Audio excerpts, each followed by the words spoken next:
let's get right to it. Can maybe starting with Jayme, each of you tell a little bit about your program and walk through your introduction. So as I said, I'm the executive director of the Bill and Crissy Haslam Foundation. Governor Haslam, if you're not familiar with Tennessee, spent 8 years as governor here and wrapped up in office in 2019. He had a passion for and made a huge difference in both K-12 education and higher education as he was governor. And so when he left office and I came on board as the executive director of his and his wife Crissy's foundation back in March, we never expected what was about to unfold in schools across the country. But as we were looking at it, it was really about what's happening in schools in Tennessee. And what we knew was happening was that a lot of our students were not getting the academic content that they would normally have access to from March to May, which is our kind of the end of our school year. And then even more than that, we knew they would go into summer, and for students in our, our counties or our lower performing counties, they would fall even further behind because of summer slide. So as you can see here, this was the press release we put out at the end of April. I will say the governor and Crissy said, hey, Jayme, what if we paired together college students who are without work this summer, whose opportunities for internships have gone by the wayside, with kids in the elementary grades and match them together to provide tutoring? They said that at the end of April, and you will notice that the date on this press release was May 12th. So within about 3 weeks, we launched what came to be known as the Tennessee Tutoring Corps.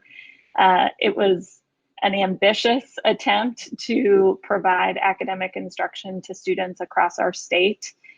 We partnered with boys and girls clubs across Tennessee, where we knew there would be some sort of programming this summer. And essentially what we asked the boys and girls clubs to do was for us to basically take 2 hours of their program during the day this summer and send in tutors in an in-person setting and provide that academic instruction to kids that need it at most. You can move to the next slide. So our purpose was fourfold. Let's provide rigorous and targeted in-person summer instruction. Let's provide meaningful work for college students this summer.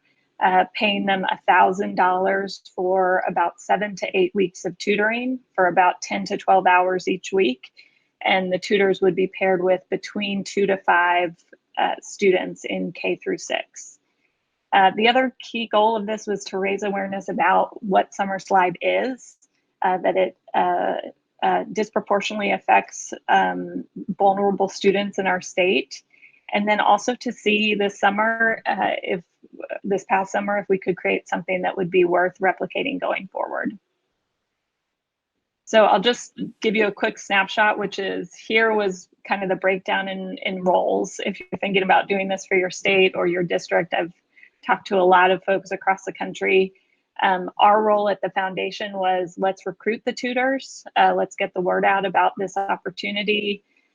Let's vet them, and I can talk more about that later. We also did at the foundation decide to provide the curriculum and assessment and training that went with all of this, which again was ambitious to turn around in the time frame that we had. And then on the flip side, what we asked the Boys and Girls Clubs to do was recruit the students that you would normally recruit to your programs and match those students to tutors that we will provide to you, and essentially be the folks who are overseeing the tutors this summer, where we will provide training, but obviously you need to orient them to what the Boys and Girls Clubs is about and what their work would look like this summer. So my last slide is just to show you the impact that we had, and we did not get to do a randomized controlled study. We had a pre-test and a post-test, and what we learned was enough for us to say, let's do this again in 2021. And you can see here just captured really at a high level, there was growth in K through 6 across all grades in math and ELA, but we saw the greatest increases in the lower grades and particularly in math. So K through 2 is where we saw the greatest growth. And what you see here is that according to a national year-long study based on the assessment we gave, students saw about 1/3 of a school year of growth over this summer. The flip side is the tutor impact, and what you see here is most important to us was in thinking about in-person tutoring was getting at that non-academic piece, which is 85% of tutors said they built an impactful relationship with a student. We know that was so important for those kids this summer to have a tutor showing up consistently every day after they've gone through what they had gone through with COVID. And so that was a data point that I just wanted to share, was really, we recruited people who are really in it for not only the academic piece, but also that social emotional piece that was so important and continues to be important for kids across the country right now. And then when we surveyed the tutors, 98% of college students who participated said, yes, we'd recommend this to a peer. I will humbly tell you, this was a scrappy program. We put this together quickly, but our goal was we'd rather have something than nothing at all this summer. And so to see the tutors say this made an impact and we would do this again, or we'd recommend it to a peer, was hugely exciting for us. So that's the summary of the work we did. Jayme, that's great. Thank you, and congrats on what you've launched in a very short time frame in Tennessee. Mariah, I wonder if you could do the same thing. Tell our 22 participants about your story and what Schoolhouse has started. Absolutely. So yeah, as I mentioned earlier, I'm the head of product at Schoolhouse.world, which is a very new nonprofit peer-to-peer tutoring platform started by Sal Khan, myself, and a few others near the beginning of the pandemic. Sal has for a very long time kind of dreamt of having some sort of platform where people could get personal help rather than just have the access to the exercises and the asynchronous materials and videos on Khan Academy. A place where people could really connect with other people, learn together, and get their questions answered. So when COVID struck, there's kind of this realization that if this concept was ever going to come to life, that this was the time. And so we pulled together a prototype and got started. It's been a crazy adventure. And so really our goal with Schoolhouse.world is to connect people from all over the world to support each other's learning, not only to give people access to, personalized support they need to master material, but then also to give them the opportunity to kind of reinforce and even showcase their mastery by tutoring it to others. So kind of starting to explore, teaching as a way of learning and integrating teaching into people's learning process. So if you can go to the next slide. Yeah, so the way that Schoolhouse works is we have small group sessions centered around specific Khan Academy topics. And then if a student needs help with a particular topic and there's no session available, then they can request it. And then tutors can just kind of see what the demand is and based on that demand, schedule sessions based on their own schedule. And they can really design those sessions to teach the material in whatever way they would like to teach it and really be experimental, be creative, creating these small group sessions. And then as students master the material through these sessions and they have the opportunity to certify their mastery through a simple certification process that we have, and then go ahead and start tutoring others. So far, even over the summer, we launched kind of with a bunch of students from all over the world, along with quite a wide variety of, high schoolers, college students, PhD students, some like people who taught full-time, some people who tutored full-time, everyone kind of in the same community figuring out how to tutor and kind of watching each other's sessions, helping each other grow. And even though the majority of our tutors this was their first time tutoring, it seemed like students had a really positive experience with, over 98% of them saying that rating sessions is helpful. And I think over 80% of that they rated as like super helpful. Then also the other really cool thing that we started to see over the summer with this pilot was students engaging from all over the world. So over 40 countries, we've got a lot of students from the US, but a lot of students from Europe, a lot of students from India, all sorts of different time zones, which always makes things interesting. But it's been really cool. Last night I was watching a session with 2 students from India and 1 student from the Netherlands, and they were just all learning calculus together. And we obviously are still kind of in a pretty early pilot phase where we're taking our learnings and we're building out kind of a custom full scalable web app for early 2021. But so far what we've seen from the testimonials of students is just that they really appreciate, not only the opportunity to learn, but also they feel a little bit more motivated to learn things deeply, like in this context when they're with other students, and even motivated to try to pursue like higher levels of math as they're seeing their peers kind of having so much expertise in these different topics. So yeah, I'm super excited to be here and chat with you all.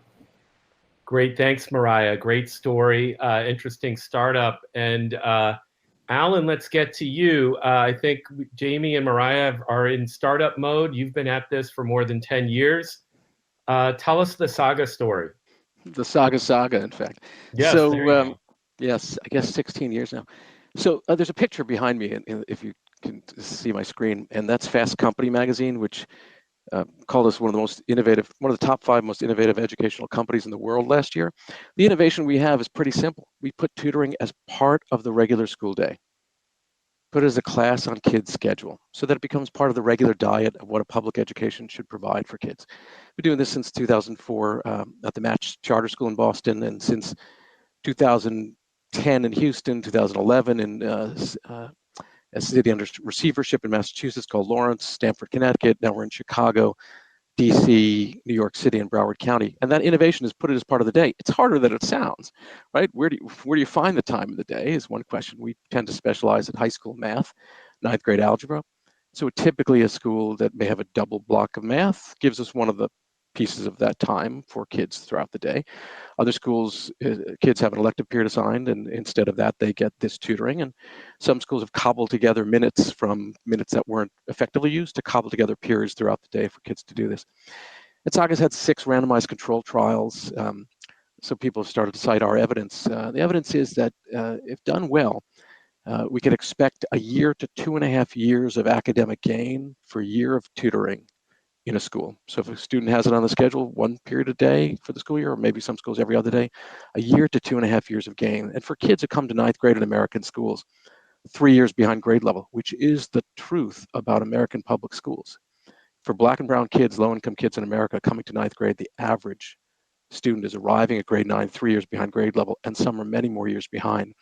The choice is this: how does a school catch those kids up while still the teacher is tasked with getting kids to the grade level expectations? It's not possible. The bell curve of teachers, maybe the most heroic teacher can build a relationship with those kids that they need to be able to teach them to the level that they're at. But for most schools in America, they're just not designed to take time to catch kids up. So we feel you have to build it as part of the day.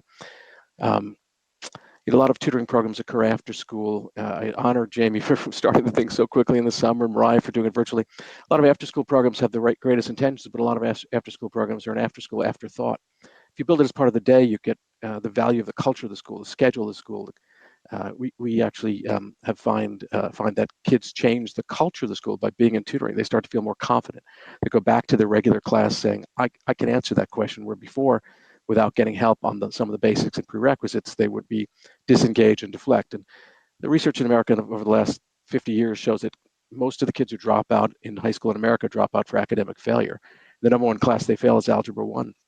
We need a solution to that. So we built a solution as part of the day, and that's the innovation. And we recruit tutors like the pool that might apply for Teach for America, recent graduates. We also get mid-career switchers and retirees. We ask them to do a year of service. Some of them are in AmeriCorps, some are not. 40% want to stay after that year, even though we're paying them a good service wage. It's not a good salary. It's a good compared to other service opportunities, but they want to stay. They fall in love with the kids. They fall in love with the relationships they're able to build. And I think that's the secret of tutoring is, in this sentence, if you remember one thing from this call, it's kids don't care how much you know until they know how much you care. And that relationship, the caring that a tutor can build with a kid, can then be drawn down by the tutor as they motivate that student to make effort both in tutorial and outside of tutorial. So besides that academic evidence of our success, kids have higher achievement in non-tutored subjects. Curious, right? They're being tutored only in math by us, but they're finding better grades in the other subjects. The reason they feel better as a student, they feel more confident about academics. They see the efficacy of effort. And this is what I think we need in American public education, a transformation, and COVID makes some of this more possible than ever. Let's rethink how we deliver instruction, particularly for the kids who need it the most, kids who are low income, kids of color, who are being passed along in our system without the skills and knowledge that they need. We need to support them individually, and tutoring, it seems to me, is one of the solutions. Great, thank you, Alan. Great intro.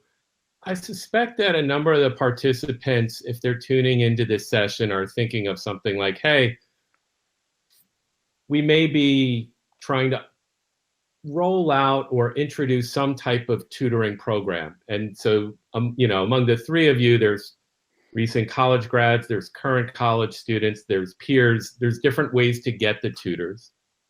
The question I want to ask is, if those people were asking for your advice, and they said something like, hey, when we read the research, we see some tutoring programs seem to work, and some are evaluated and seem to fail. And so from your experience, what's the most critical or non-intuitive thing that I should know if I'm going to be helping to launch either a COVID tutoring program or recovery program or policy? What's like the most important takeaway that's beyond just the obvious, like, hey, get some of the logistics right and it's a small group and therefore kids should learn? For me, and this may be specific to higher grade level math, maybe it's different in early literacy, the tutor who does a lot of talking, the tutor who's like a sage on the stage, is going to fail as a tutor. And a lot of people want to become tutors, and parents say, look, my kid would be a great tutor. Why? Well, they're really good in ninth grade math. Well, that tutor may know a lot and may talk a lot during tutorial, and then may ask the student, you get that, right? The kid's response is to not be embarrassed, say, sure, I do. And in fact, there's no learning that occurred. So you kind of want the tutor who's a little bit shyer, who actually is being quiet, sitting on their hands, letting the student drive, letting the student do the cognitive lift, letting the student make productive struggle. The tutor who shows up thinking that they're just really smart on a subject may not be the tutor who causes learning to happen.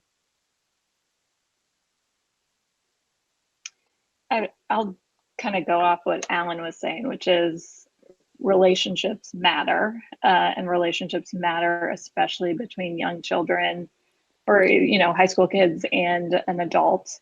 And so what we found with our program, and to put our program up against Alan's tutors, like our tutors were not nearly as prepared as his would be, but what we did do was we really didn't put many parameters around the types of tutors we would accept. Like, the application is probably still up there. We just asked them to answer some questions, but I think I tell people the magic was in the fact that we only paid $1,000 for each tutor. And I tell people that was like the right number to recruit the quality of tutors we received, because what we ended up getting was the college kid who, may have had an internship that no longer was available. $1,000 is not that much money, which is also a great thing. But so what we got was the person who was like, yeah, I'll make $1,000 by tutoring, but what's more important is that I will get to be impacting the life of a child. And I worry, and we're thinking about this for next summer, that if we paid more than that, we actually would start to recruit some folks into the tutoring corps who really didn't have a heart for serving and the relationship side of this. And so I'm a big proponent of $1,000 just because we saw like 3/4 of the tutors who applied had some sort of prior tutoring experience. They all, 86% said I impacted the life of a child. And I will tell you the logistics on our side, like in terms of the Boys and Girls Clubs and communication with adults was a struggle. So the fact that that many tutors said, I would recommend this, I thought it was impactful, tells me that they engaged with kids, and that made kind of set aside all the problems that we had logistically because they impacted the life of a child. Yeah, I think maybe the way I would answer this question, given the prevalence of virtual tutoring right now, is like, if you're doing virtual tutoring, take advantage of the potential for watching each other's sessions and collaborating and having feedback and discussion back and forth about how to improve sessions. Because there's so much, to learn about virtual tutoring that's not intuitive. And, teachers who have been amazing teachers for years can struggle in that environment, and tutors who have been amazing tutors for years can struggle in that environment. And so during this time, like, as much as possible, finding ways to facilitate collaboration between tutors to figure out what those best practices are and to help each other through like the very steep learning curve that so many tutors are facing right now.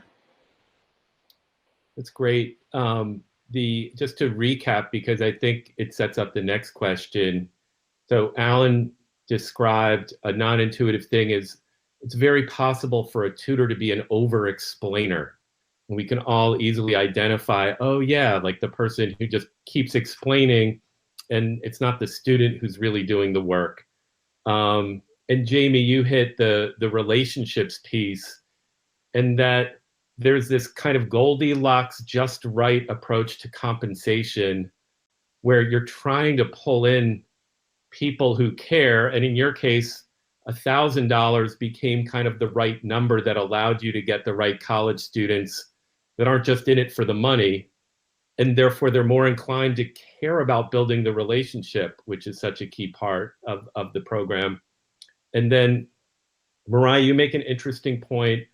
Because we're likely to see more and more virtual tutoring even after COVID, it really sets the table for review. Just like this, particular conference is being videotaped, each session of tutorial can be reviewed more easily than if it were live and it requires someone to circulate in person. And I think the reason I think this sets up the next question is I'd like each of you to talk a little bit about what have you learned about selecting tutors?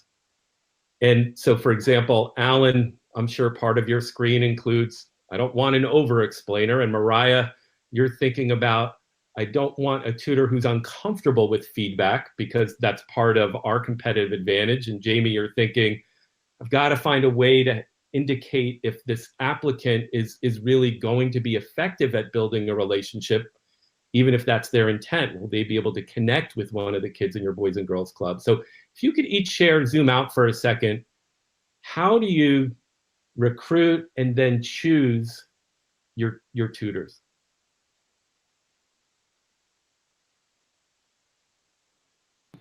Oh, I want to hear from Alan first. Okay, so we've been pretty consistent about this for, I guess, 16 years. So we look for a fit for service. So Jayme, to your point, like, are they, and it maybe has to do with the compensation, but are they a good fit for service? They have some evidence that they're willing to serve as opposed to looking for a job at high pay. We look for their fit with kids, as Mike talked about. can they connect with a student, and can they break down material for students? So in our screening, we have them do sample tutoring, ideally with kids. In the COVID world, we have other tutors pretend to be kids, but want to see if they can connect to kids and can break down materials carefully for kids. And then we look for content knowledge. That's actually the last thing to look for, even at 9th grade math. The first things are fit for service and ability to connect to kids and break down material for kids. And you could screen for those things. And the other thing I'd mention, it's been mentioned by Mike, is hunger for feedback. Because a tutor on day 1 is not very good. Very few will be very good. A tutor on day 100 is probably pretty good. The way they got pretty good is we gave them feedback every day embedded in the job. Mariah's got peer-to-peer feedback by tutors. We do some of that, but mainly we have a school-based Saga site director who observes and gives feedback. Both in the virtual world, they can do it anonymously. In the real world, they maybe change the dynamics by walking around the room. But hunger for feedback is a key qualification. And so sometimes we interrupt an interview and give feedback to the candidate about how they're doing in the interview, and see how they take that feedback, and see if they can take that feedback, adjust their approach to the interview on the fly. So that's an immediate job embedded interview test of hunger for feedback.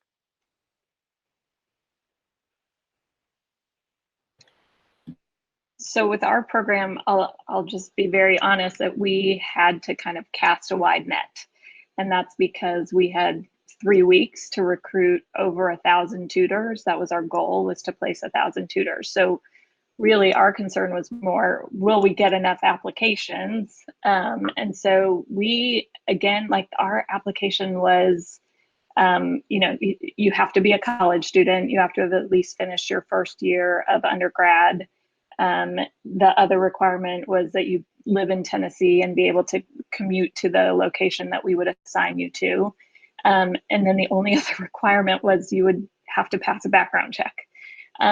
So then we had a process over that 3 weeks that we had the application open. We did have some short answer questions that we used to determine whether or not we would move an individual through to the tutoring process.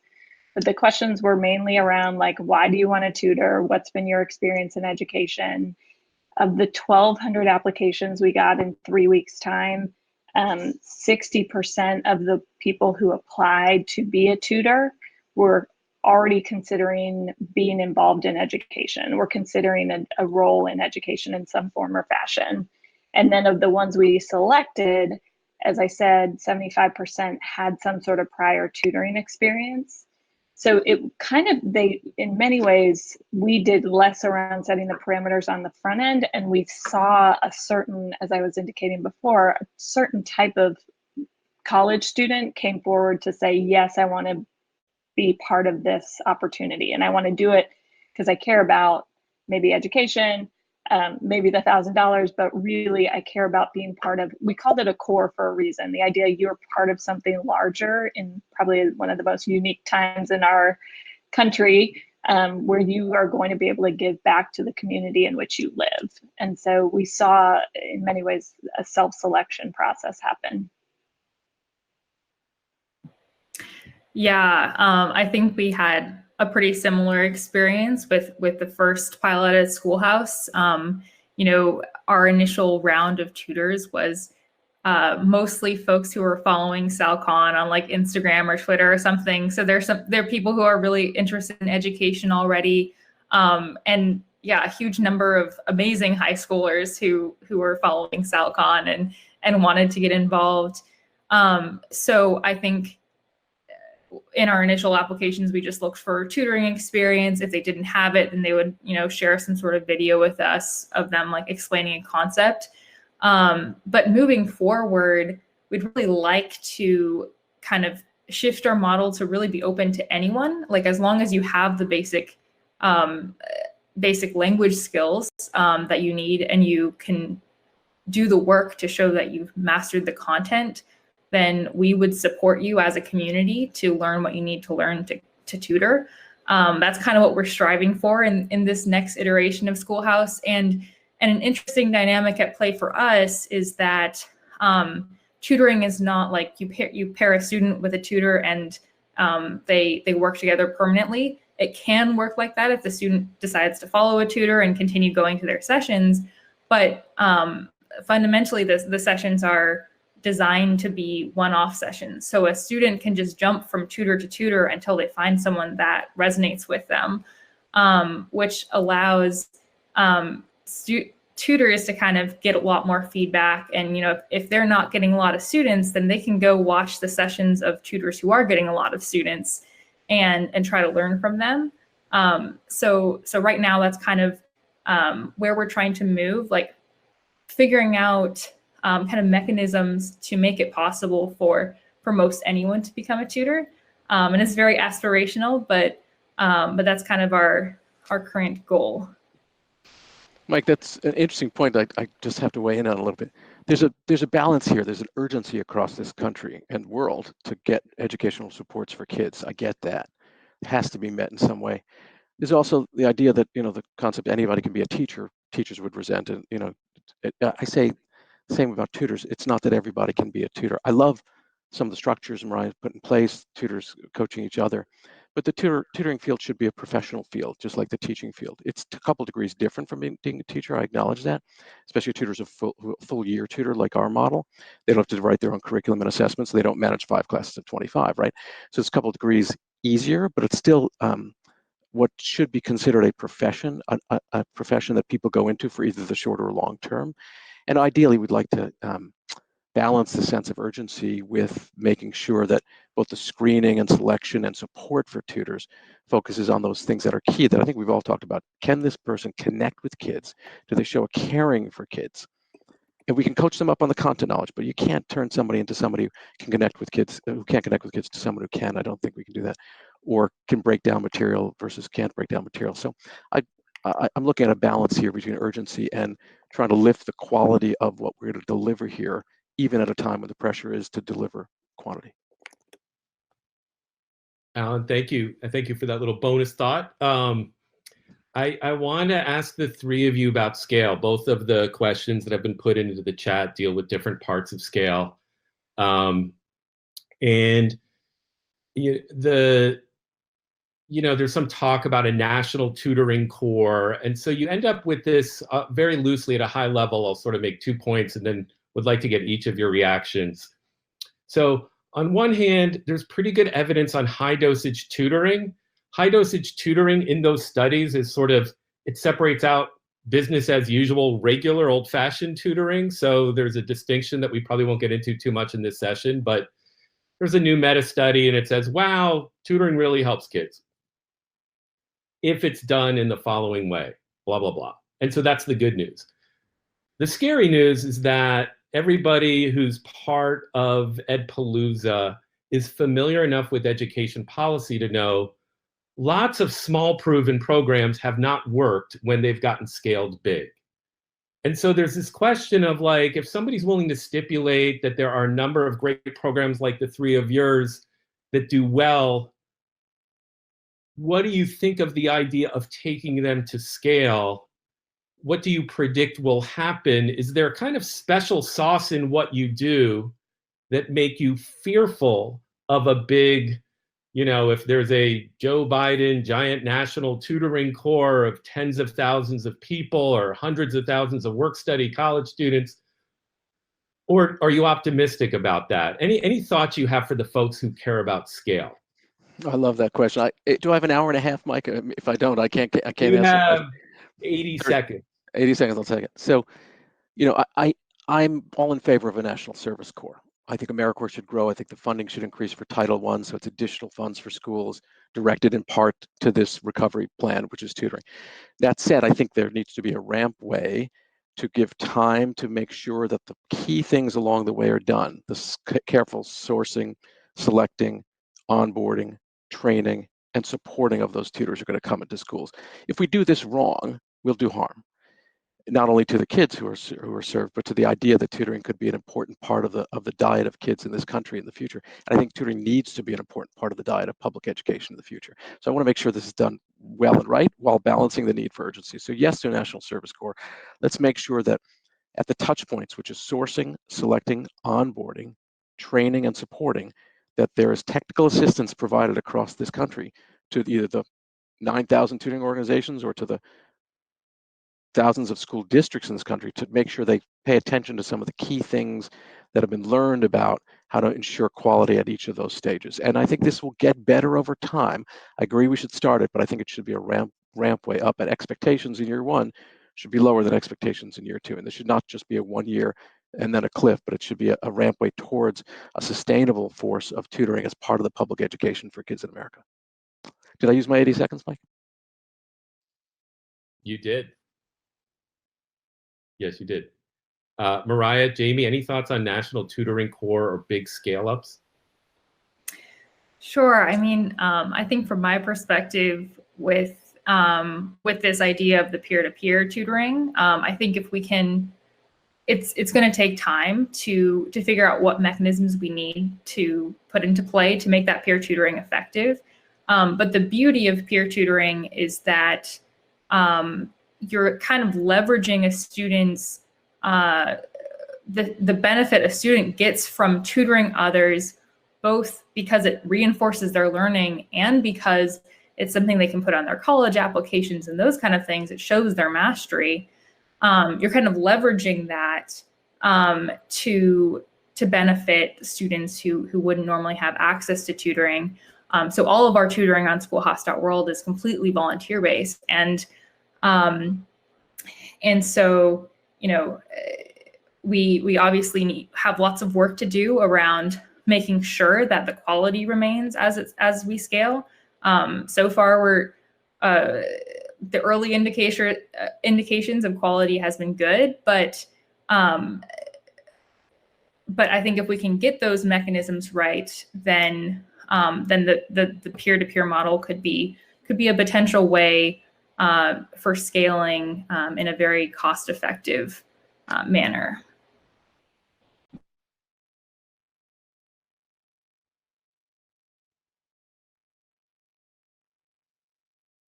Jayme, you might be on mute.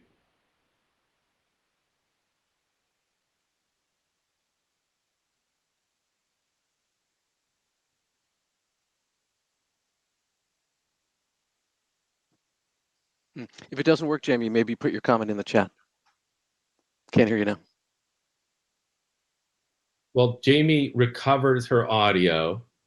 I had the same issue earlier. You might just like exit and re-enter.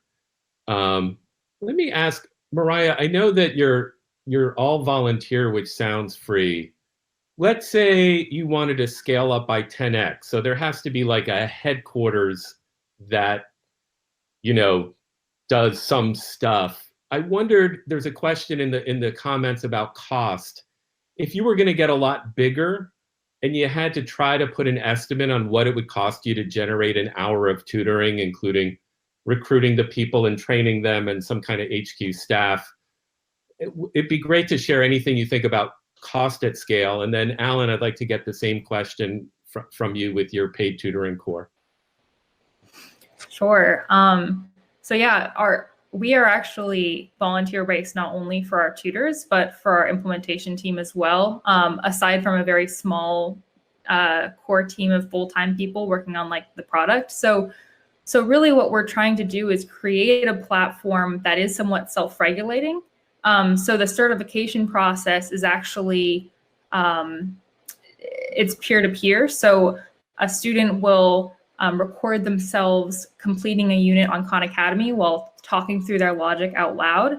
And then they share that with 2 other peers to verify it was them who did the work. That's how our tutoring certification process works, and then, you know, once they submit their video, they have to go and review 2 other people's certifications as well.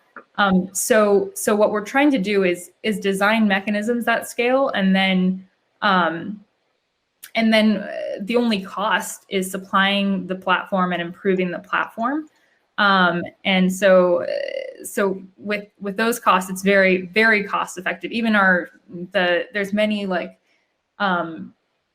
tutors who are helping kind of mentor other tutors who are just, you know, volunteering their time, and they find it to be a very meaningful use of their time to get to, you know, not just tutor students directly, but tutor or kind of mentor other tutors, which creates this very, self-perpetuating more cost-effective system. Got it. And Alan, what about you on the cost side? Yeah, so we started off at about $15 per hour per student. All in, our cost, recruitment, supporting, staffing, back of the house, $15 per hour. We're heading down to about $5 per hour in the next year. And you think about what are the benefits. I'm talking about ninth grade math. There's been a good study that Tom Kane out of Harvard has done, updating a 2002 paper, saying there's probably just under $100,000 lifetime earnings benefit to the effect size that we've been able to accomplish for ninth graders in Algebra 1, the 0.26 standard deviations, which I talked about earlier, 1 to 2.5 years of extra learning. So for $5 an hour for kids in ninth grade, 180-day school year, to get $97,000 of benefit for that child, and also to reduce the chance of dropouts, increase the chance of graduation. Hi, Jayme. We talk about the cost and the benefit together, I think. And then the big question people have is about the source of funding. Even at $5 an hour, who's paying? And so often we start off in a district by private philanthropy. We've had Gates Foundation support. We've had Clark Foundation support. We've had Citadel Foundation support. A number of foundations, Zuckerberg Foundation, have started us off. And then in Chicago's case, for example, the district said, wow, this really works. We're going to invest Title I dollars. So Title I is a completely legitimate 55-year sustainable source of federal funding. Even at current levels, it would be helpful. But if it expands, it becomes the best funding source. And at $5 an hour, for the federal government's money to leverage these kind of academic results for kids seems to me a logical source to sustain this for the long run. Great. Hi, Jayme. Circle back. The question you were about to answer, or did actually answer, we just couldn't hear you, was about scale and thoughts on that. Yeah, so can you hear me now? We can. Okay. I wonder if I'd love to have more conversation with Alan on this in particular, because as we were talking about the National Tutoring Core concept, our foundation was involved in a lot of those conversations back as they started even in April. And we decided at that point that it was just going to be a lot of conversations. And what we needed right then in Tennessee was to do something. And so we basically were like, yes, let's keep being engaged in these conversations about scale and thinking about a national core, but there's kids this summer who we believe will benefit from having a tutor there next to them. And maybe it's not the best trained tutor, or, the curriculum could be improved. And we absolutely believe that a lot of improvements could be made. But in our mind, it was, it's better to have something than nothing at all for these kids this summer. And so we did end up obviously moving fast, and we saw positive results. Do I believe that we could do an even better job with a longer runway? No question. But I think our concept was, let's at least help these kids by doing this summer, and we'll make it better the next time. Oh, I totally acknowledge that. It's like Elvis said, a little less talk, a little more action. I think you need an action in the summer. I think districts across the country should have followed your lead. I remember when I was called by the group that was consulting for the foundation, I gave them that advice that they should get started, and it wouldn't be very good, although your results suggest it was better than we expected, and it can certainly get better in the second year. I mean, we learned our way through the first few years until we're finally good, but we don't think we're good enough. I mean, what kids say to us now virtually, we're doing virtual tutoring, of course, everywhere we are. We have 5,000 kids. Kids are saying after the first few days, it's the best thing in their day.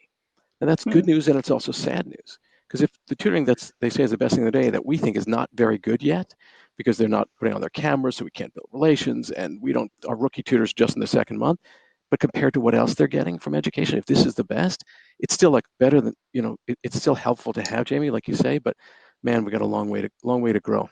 Mm-hmm. Agree. Yeah, first of all, props to you, Alan. You quoted Elvis to Jayme from Tennessee. That's that's well played. Good work. I guess, since all three of you are operating tutoring programs, I'll play a little bit of devil's advocate role. I wrote a Brookings blog a few months ago with an economist, Matt Kraft, and we were kind of cautious about tutor scale-ups. And I did a call recently with sort of a team that has a lot of potential to scale programs. And I got a different friendly scholar who's studied tutoring programs. And I asked you know, if you had to bet $1,000 on what would happen with a national tutoring corps, would you bet 1,000 that it would mostly work with some hiccups, or would you bet that it would mostly sort of struggle with some bright spots?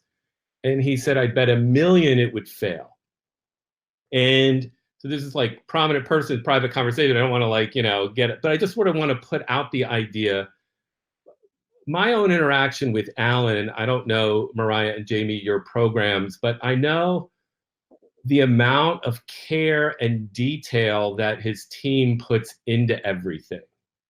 And I've visited and observed a number of other tutoring programs where when you put yourself in the student's position, there's just a lot of sessions that aren't going that well.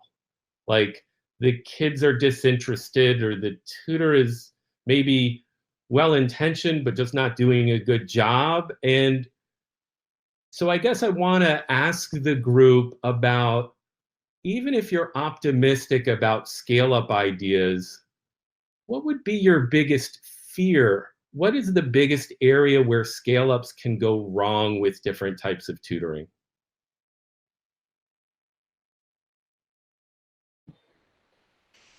I think for my for the Schoolhouse situation,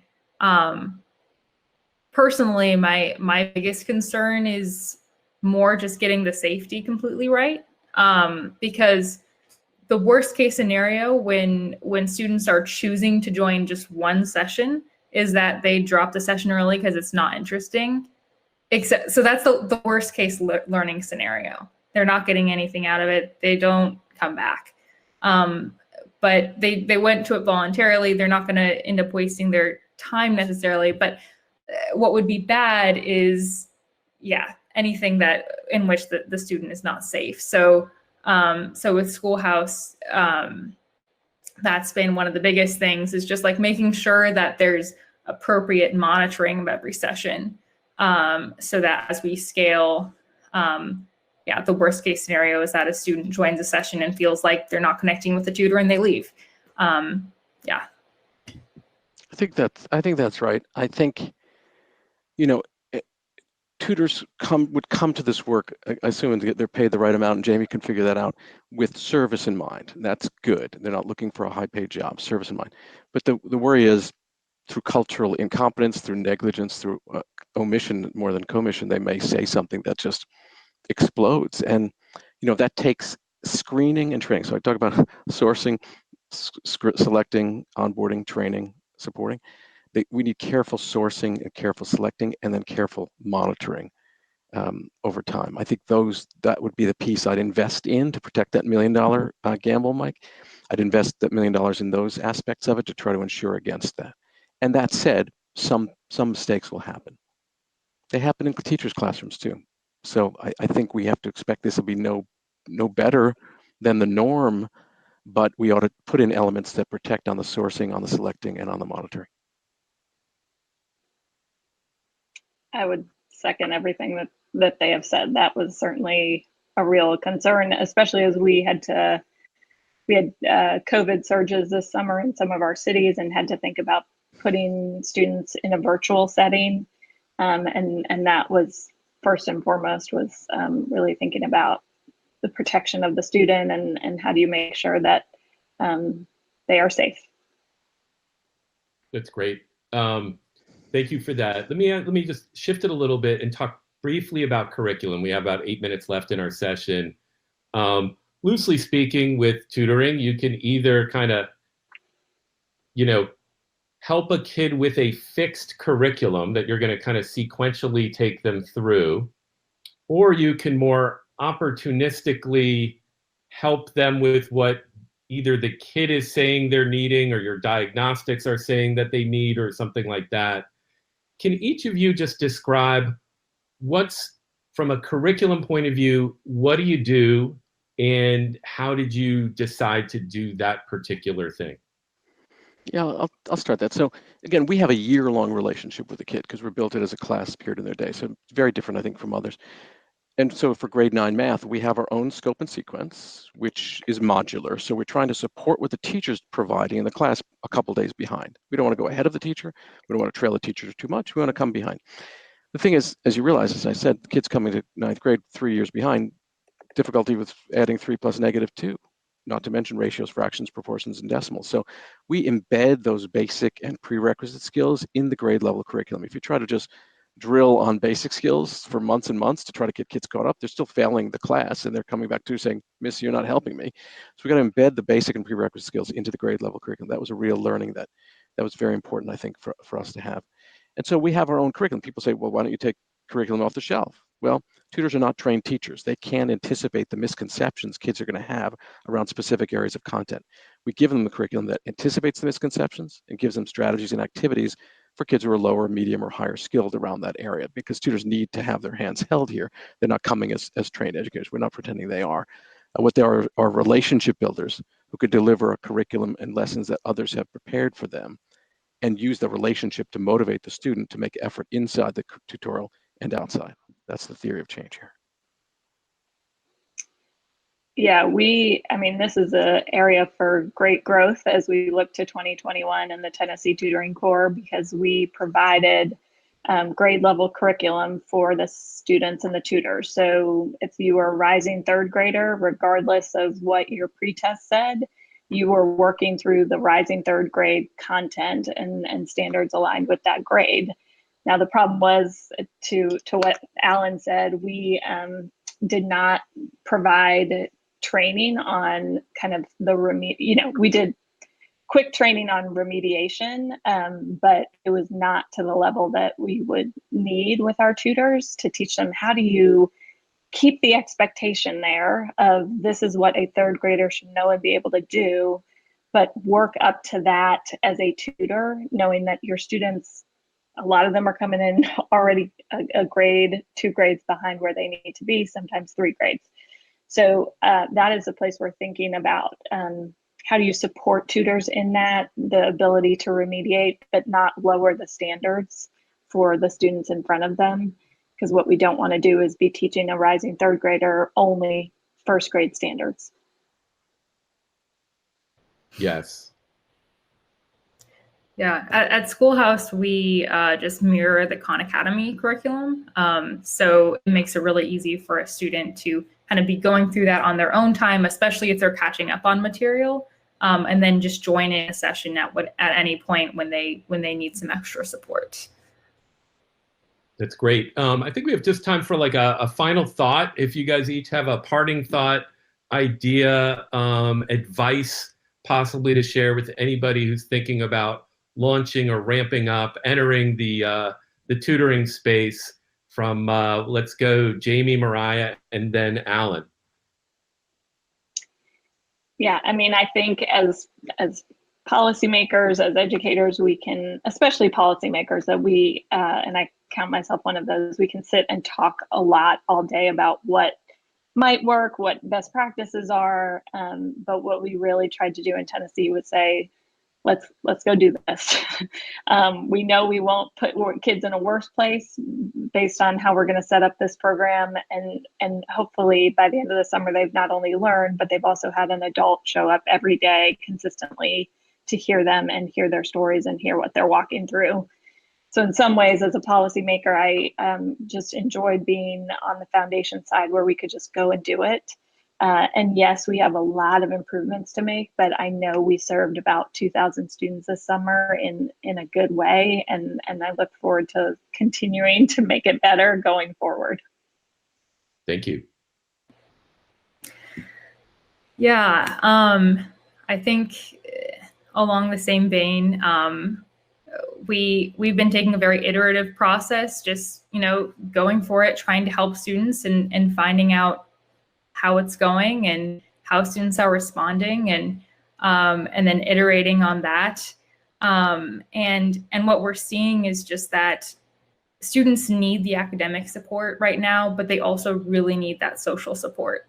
And so a lot of our students who've been super engaged with Schoolhouse, they they really embrace that social side of what tutoring can be. I mean, I think fundamentally learning is a social experience. So just facilitating that, even if the instruction is not perfect, just giving students a mentor to look up to, and that social support in their learning, I think means a lot. I totally agree with Jayme and Mariah. One other insight I want to share, Mike, is that the ratio of tutor to student, one-on-one, people talk about, it's not ideal. Kids often, in the tutorial, kids should be doing 70% of the work, so the tutor's going to be sitting there with nothing to do.